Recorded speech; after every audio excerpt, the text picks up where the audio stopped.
de Patricia Liffon aux éditions Delcourt.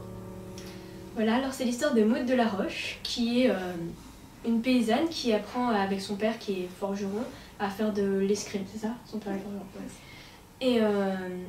Et il y a dans la ville quelqu'un qui s'appelle le renard, un bandit, qui vole de l'argent aux pauvres et qui le... Enfin non, qui vole de l'argent aux riches et qui le redonne aux pauvres. Donc, elle adule cette personne et elle apprend l'escrime avec son père, donc elle devient de plus en plus forte. Et là, une nuit, il y a quelqu'un qui arrive chez elle et qui veut dérober un carnet à son père et qui tue son père. Alors elle arrive et elle fait une balafre sur la joue... au milieu du visage. Au milieu du visage à la personne qui était là et elle reprend le carnet, mais son père il est mort. Donc voilà. Et donc elle va apprendre qu'elle a un grand-père en fait qui est noble.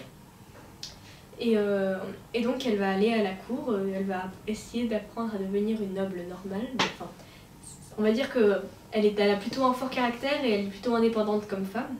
Ouais. Donc ça va pas se passer... voilà. Et son but, c'est vraiment de venger son père. Voilà, elle va venger son père.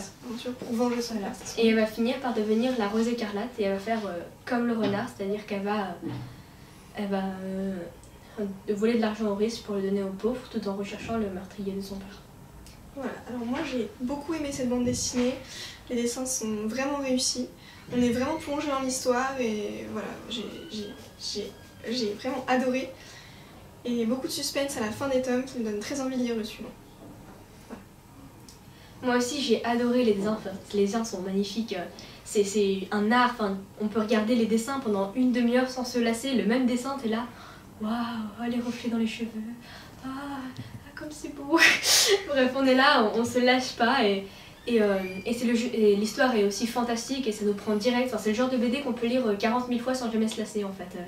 C'est génial, l'histoire est aussi géniale et voilà, moi j'ai beaucoup aimé.